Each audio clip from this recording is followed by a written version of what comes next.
Hello friends, எல்லாரும் எப்படி இருக்கீங்க? நல்லா இருக்கீங்களா? நான் ரொம்ப ரொம்ப சந்தோஷமாவும் இருக்கேன், ஜாலியாவும் இருக்கேன். ஸோ ஏன்னா ஃபஸ்ட்டு வீடியோவ சக்ஸஸ்ஃபுல்லா அப்லோட் பண்ணியாச்சு. வாய்ஸ் ஓவர் குடுத்தது ரொம்பவே மைக் ஓகே. எனக்கு ஓகேங்க.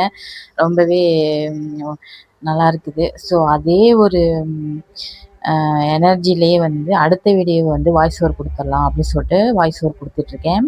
ஸோ இது பார்த்தீங்கன்னா, நான் திருச்சி போயிட்டு வந்து அடுத்த நாளே இந்த விளக்கு பூஜை நடந்துச்சு. அதாவது ஆடி கடைசி வெள்ளிக்கும் வெள்ளி நடந்தது இந்த விளக்கு பூஜை. இப்போ பார்த்தீங்கன்னா, ஆடி போய் ஆவணி போய் புரட்டாசியே வரப்போகுதுங்க. நான் இப்போ தான் இந்த வீடியோவ வாய்ஸ் ஓவர் குடுத்துட்ருக்கேன். எனக்கு அந்த அளவுக்கு இங்க சவுண்டு டார்ச்சர். ஸோ வாங்க வீடியோக்குள்ள போலாம். ஆல்ரெடி வீடியோல தான் இருக்கிறோம். இதில என்னன்னா, இந்த விளக்கு பூசைக்கு வந்த ஐயர் இருக்கார் இல்லையா, ரொம்பவே எனர்ஜெட்டிக்கா ஒவ்வொரு விஷயத்தையும் சொல்லிக் குடுத்தாரு. அதாவது வீடு எந்த கிழமையில துடைக்கலாம், விளக்கு எந்தெந்த கிழமையில விளக்குனா ரொம்ப விசேஷம் நல்லாயிருக்கும் அப்படின்னு சொல்லிட்டு குடுத்தாரு. ஸோ அதெல்லாம் நான் கொஞ்சம் ஞாபகம் வரக்குள்ள சொல்றேன். பட் நான் இந்த வீடியோல நான் இந்த மந்த்தே போட்டு முடிக்கணும் அப்படிங்கிறதுக்காகவே நான் போட்டுட்ருக்கிறேன். அந்த மெசேஜை நான் கொஞ்சம் கொஞ்சமா சொல்றேன். நெக்ஸ்ட்டு நான் ஹாஸ்பிட்டல் எதுக்கு போனேங்கிற விஷயத்தையும் சொல்றேன்.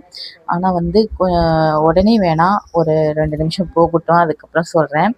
அ இந்த மக்கள் இருக்காங்களே, அந்த ஐயர் வந்து நல்ல ஒரு எனர்ஜியா, நல்லா ஒரு நெறைய விஷயங்கள சொல்லிக் குடுத்தாரு. பட்டு உங்களுக்கு சிரிக்கவும் வாய் வரல. அதாவது கைத்தட்டவும் கை வரல. அ வாய்ஸும் வரல. அந்த மந்திரத்த திருப்பி சொல்றேன். ஏன்னா தமிழ்ல ஈஸியா தான் இருந்துச்சு. ஒவ்வொரு வார்த்தையும். அவங்க நான் மட்டும் தான் ஏதோ கத்திக்கிட்டு கிடந்தேன். எனர்ஜி எனக்கு எங்கேருந்து தான் வந்துச்சுன்னே தெரில. எல்லாரும் என்னைய தான் வேடிக்கை பார்த்தாங்க. வேடிக்கை பார்த்தாலும் பரவால்ல. நமக்கு மனசுக்கு தோன்றதை செய்யலாம் அப்படின்னு சொல்லிட்டு நான் மட்டும் தான் அப்படியே கத்திட்டே கிடந்தேன். என்ன இந்த பிள்ளை இப்படி கத்துது அப்படின்னு.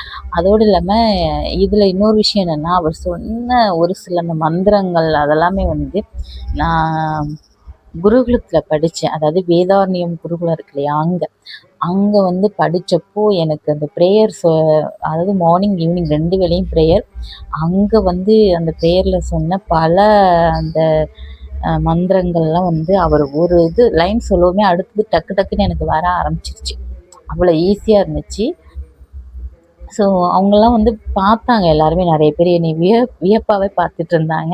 என்ன இந்த புள்ள மட்டும் சொல்லுதே! அவர் சொல்றதுக்கு முன்னாடியே நான் வேற சொல்லிக்கிட்டே கிடந்தேன். அத பார்த்துட்டு இருந்தாங்க. ரொம்ப சந்தோஷமா, ஹேப்பியா. ஆனா வீடியோ எடுக்க தாங்க சரியான ஒரு ஆள் இல்ல. நான் வந்து அந்த தூண் கிட்ட உட்காந்துட்டு இருக்கேன். இந்த பாப்பாங்க தான் எடுத்தாங்க. பட் ஆனா பாப்பாங்க வந்து நடுவுல விடமாட்டாங்க இல்லையா? விளக்கெல்லாம் எரியறதுனால. ஸோ அவளுங்க அந்த ஓரமா உட்காந்துட்டு கொஞ்சமா எடுத்து குடுத்தாங்க. கடைசியா முடிச்சுட்டு அந்த கோயில சுத்தி வர்றப்போ வந்து ஒரு படத்துல கூட விஷால், அவங்க பேரு என்னன்னு தெரியல. பானுமதி. அந்த படத்துல அந்த ஹீரோயின் பேரு பானுமதி. அதாவது தாலி தேவையில்லைன்னு ஒரு பாட்டு இருக்கு இல்லையா? அந்த படத்துல கூட இந்த விளக்க எடுத்துட்டு வருவாங்க லைனா. அழகா இருக்கும். அதே போல இருந்துச்சு. அ ஆனா அத வீடியோ எடுக்கிறதுக்கு ஆள் இல்ல. ம் ரொம்ப கஷ்டமா இருந்துச்சு. சரி பரவால்ல. அத தான் நான் வந்து வீட்லயும் சொல்லிட்டு இருந்தேன். அத மட்டும் யாராவது வீடியோ எடுத்து குடுத்துருந்தா ரொம்ப சூப்பரா இருந்திருக்கும் அப்படின்னு சொல்லிட்டு. இந்த பூஜை செஞ்சதுக்கு அப்புறம் ரொம்ப ரொம்ப மனசுக்கு நிம்மதியா, ஒரு சில மனசு கஷ்டப்பட்டதெல்லாம் கொஞ்சம் ஃப்ரீயா இருந்துச்சு. அதுக்கப்புறம் என்னாச்சு, வீடியோவே எடிட் பண்ணி வாய்ஸ் ஓவர் குடுக்க முடியலங்கிற ஒரு வெறிய ஒரு வெறுப்பு மனசுக்குள்ளே இருந்துட்டே இருந்துச்சு. அம் சரி, அதுவும் இப்போ கிளியர் ஆயிடுச்சா? இப்போ ரொம்ப சந்தோஷமாவே நான் இந்த வீடியோவ வாய்ஸ் ஓவர் குடுத்துட்ருக்கிறேன். நெக்ஸ்ட்டு வந்து வாங்க ஹாஸ்பிட்டல் போன கதைய பேசலாம். ஒண்ணும் இல்லங்க. ஹாஸ்பிட்டல் எதுக்குன்னா, ஒரு பிளட் சம்மந்தமான பிரச்சனை. ஸோ ஹெமட்டாலஜி டாக்டர் தான். அது இங்கேயெல்லாம் யாரும் இல்ல. நம்ம வந்து திருச்சி கேஎம்சி தான் போய் ஆகணும். நான் என்னோட 18 வயசு, ஒரு 15 வருஷமாவே நான் வந்து இந்த ட்ரீட்மெண்ட் பார்த்துக்கிட்டு இருக்கேன். இடையில வந்து டேப்லெட்லாம் எடுத்தா வெயிட் போட்டுருவோம் அப்படிங்கிற பயத்துல நம்ம ஃபுட்லயே கான்ஷியஸ் பண்ணிட்டு இருந்தேன். பட் அது இப்போ 1 இயரா வந்து சரியா தண்ணி குடிக்கல, சாப்பிடல.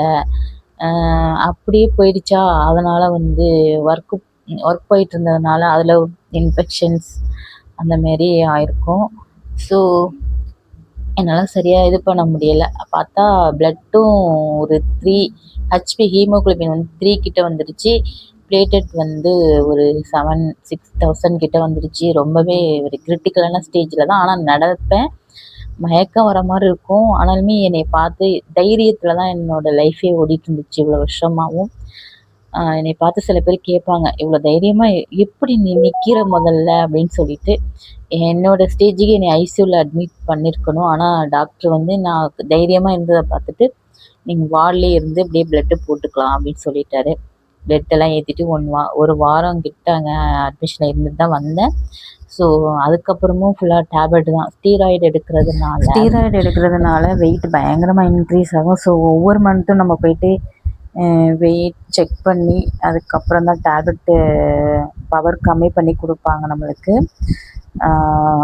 ப்ளீஸ் இந்த வீடியோ பிடிச்சிருந்தது அப்படின்னாக்கா சப்ஸ்கிரைப் பண்ணிக்கோங்க. உங்களுக்கு இந்த மாதிரி ஏதாவது பிரச்சனை இருந்துச்சு அப்படின்னாக்கா அதை கமெண்ட் பண்ணுங்கள். ஒரு லைக் மட்டும் கொடுங்க. அது எனக்கு இன்னும் கொஞ்சம் மோட்டிவேஷனாக இருக்கும். இது போல் நிறைய வீடியோஸ் நல்ல வீடியோஸ்லாம் நம்ம போடலாம். முதல்ல இந்த மாதிரி பிரச்சனைகள்லாம் எதனால் வருது அப்படிங்கிறத நம்ம டிஸ்கஸ் பண்ணிக்கலாம். யாராவது தெரியல அப்படின்னாக்கா நம்ம வந்து கேட்டு தெரிஞ்சுப்போம். நன்றி.